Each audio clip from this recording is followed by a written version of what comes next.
Parigi MLA doctor T Rammohan Reddy మానవత్వాన్ని చాటుకున్నారు. అనారోగ్య హాస్పిటల్ పాలైన వారిని ఆదుకోవడమే లక్ష్యంగా సీఎం రిలీఫ్ ఫండ్స్ చెక్లను పంపిణీ చేశారు.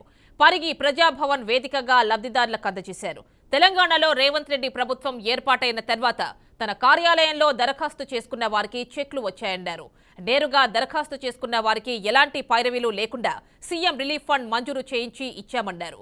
ఇక అవసరమైన అన్ని పత్రాలు అందజేస్తే సాధ్యమైనంత వరకు ప్రభుత్వం నుంచి ముఖ్యమంత్రి సహాయ నిధి అందేలా తన వంతు ప్రయత్నం చేస్తానని ఎమ్మెల్యే తెలిపారు.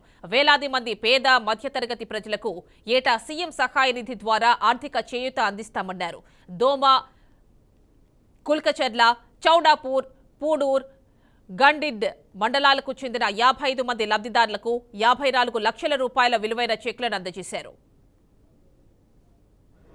ట్రాఫిక్ అనేది మన టౌన్లకు వచ్చి పొల్యూషన్ కాకుండా మనకు మంచిగా ఉంటుంది. బండ్లు ఏమైనా ఉంటే బయట నుంచి బయట పోతాయి. ఎందుకంటే లోపల వచ్చి వాళ్ళ పిల్లలకు యాక్సిడెంట్ కూడా చేస్తే చాలా డేంజర్ పరిస్థితి ఉంటుంది.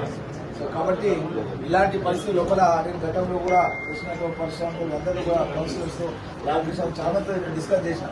ఏముంటుందంటే మీతో కూడా ఒకసారి మాట్లాడితే బాగుంటుంది అందరితో అని చెప్పి మీతో కూడా ఆలోచన చేసిన ఉద్దేశంతో ఇక్కడ అనుకోకుండా మనం ఎట్లా అంటే కార్యక్రమంలో కలిసినప్పుడు నేను ఆల్రెడీ ఒక డ్రాయింగ్ కూడా తయారు చేపిస్తున్నాను.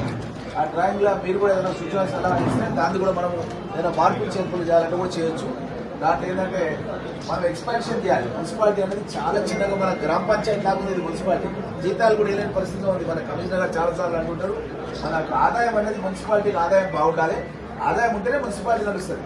ఆదాయం లేకుంటే ఇక చాలా కష్టం ఉంటుంది అన్నమాట. కాబట్టి మనం దాన్ని బేస్ పెంచుకోవాలంటే మనము నస్కల్ వరకు కానీ లేకపోతే రంగాపూర్ కానీ సాయద్ మల్కాపూర్ కానీ రాగాపూర్ కానీ లేకపోతే మన సుల్తాన్పూర్ కానీ ఇట్లా మనం అంతా ఆలోచనకు వచ్చి మన మున్సిపాలిటీ పరిధిని పెంచుకొని మన పెద్ద మున్సిపాలిటీ